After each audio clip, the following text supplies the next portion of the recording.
You know what's really interesting these days? Fairy tales. Not the ones that you grew up, you know the story by hand, the ones that you know since you were a kid. I meant the real stories. The ones that are so dark that you couldn't believe that was the original publication. Literally, I want to know who was the person who walked up to the brothers Grimm and said, "Okay, Wilhelm, Jacob, listen, I like your creative ideas on these cute fairy tales, but these are very explicit in nature. Heck, in Cinderella, according to this, the stepmother gets her eyes plucked out by ravens and the stepsisters get burning shoes as punishment at the ending? And in Rapunzel, the prince is only there for DTF time. I know these are stories, but can we find a way to make these more children-friendly?" Okay, even though I loved the stories when I was a kid, I still want to read the original manuscripts that authors like Hans Christian Andersen, the brothers Grimm, Lewis Carroll wrote down. And this wasn't only a good idea, it was a damn good idea because it incorporated so many games. Take for example American McGee's Alice and American McGee's Alice Madness Returns. Of course, based on Alice in Wonderland. But this is much darker and deals with the themes of psychological trauma. And then they did it again with Pinocchio in the game Lies of P. Oh, this game looks very interesting with a Dark Souls or Bloodborne-like gameplay. And of course, one of the most important examples of this is the lie detector. Meaning the more you lie, the more human you become. Similar to that of how Pinocchio grows his nose, but it's so dark and such interesting settings. Is he an actual boy? We'll find out when the game comes out. But this concept brings bigger ideas. Why couldn't everyone just grab one random story and just make a game out of it that's sort of close to the original story's themes and concepts, but make it entirely different in their own perspective?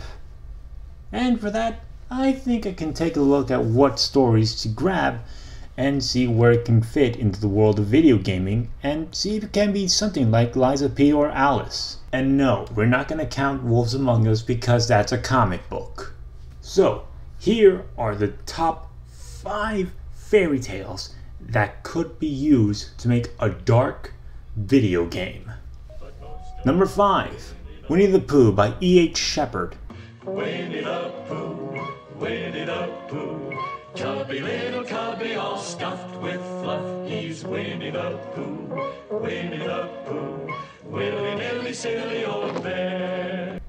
Everybody knows the story of Winnie the Pooh, an anthropomorphic stuffed teddy bear who lives in the 100-acre woods and has friends such as Piglet, Eeyore, Tigger, Rabbit, Kangaroo, and Owl, and his closest friend, Christopher Robin. So how can you turn something like Winnie the Pooh to something similar to that of Alice?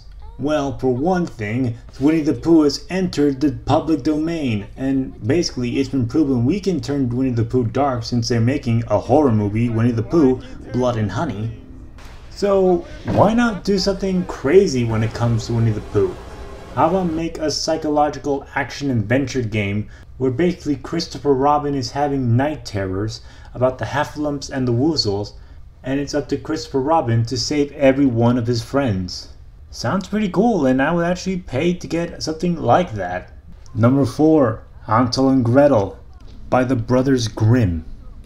He's Hansel. Und she's Gretel. So, Gretel and Hansel? Nein! Hansel und Gretel! Oh, it gets really horrifying when it comes to Hansel and Gretel. Basically involves a twin brother and sister, Hansel and Gretel, who then find a house made entirely out of candy. But they don't realize is that it belongs to a cannibalistic witch. So, let's make a horror game out of that. Yeah, let's make a horror game where it's bright in color, but dark in atmosphere, similar to that of Five Nights at Freddy's.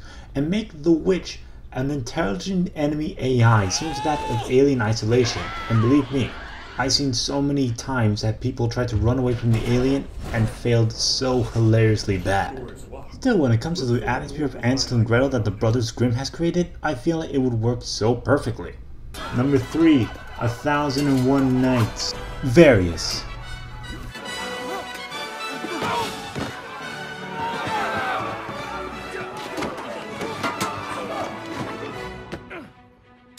Did you catch that last move? Pretty cool, huh?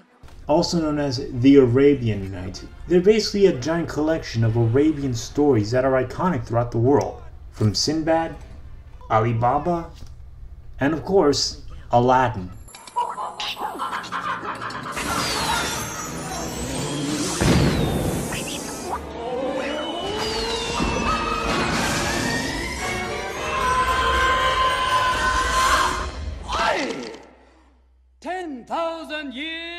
Will give you such a crick in the neck.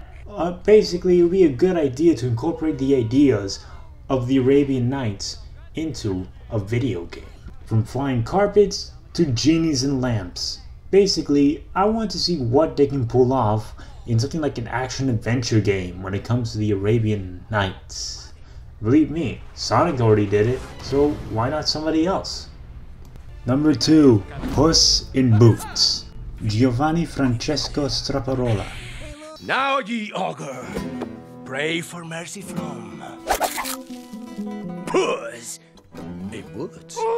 Who could forget the iconic Puss in Boots, since he was portrayed in the Shrek movies and his own solo movie by Antonio Banderas. While they were Puss in Boots video games, we decided to take a look and inspire from a different game source. How about taking the inspiration of Ezio Auditore da Firenze from Assassin's Creed? In fact, we can just copy the swordsman skills of Ezio and Arno into Puss and create something like an Assassin's Creed clone and say Puss is trying to free his land from these monarchs. In fact, I feel like if this is actually the concept of a Puss in Boots game, then I feel like this is the only time a furry will get his fur soaked in blood in a video game. Number 1. Red Riding by the Brothers Grimm. Big hands you have. Oh, all the better to scratch my back with. And what big ears you have. All the better to hear your many criticisms. Old people just have big ears, dear. And Granny, what big eyes you have. Are we just gonna sit around here and talk about how big I'm getting? You came here for a reason, didn't you? So tell old Granny what you got in the basket. Granny, what bad breath you have. Alright. There are several versions of Red Riding Hood, and believe me, each one is different than the last. There are moments where the grandmother could have been eaten by the wolf, or just locked up in the closet, and basically the wolf will eat Red Riding Hood, or the woodsman comes in and helps her. I kind of imagine that Red Riding Hood would be like a Devil May Cry game, where Red is out there for revenge on her grandmother from the events of the story, and she basically has the skills of something like Ruby. Then again, Ruby is based on several fairy tales from the past. A bit much? Well, it is, but I like to see it go through. And those are the top 5 fairy tales that could be turned into a video game similar to that of Lies of P or Alice Madness Returns. Would they try this? Maybe, but basically it depends on what story you're going to be incorporating into this crazy adventure that dwells into the darkness of these fairy tales. But still, I would like to see what they can do. And as always, thanks for watching. Make sure you like, comment, and subscribe to the channel for more content.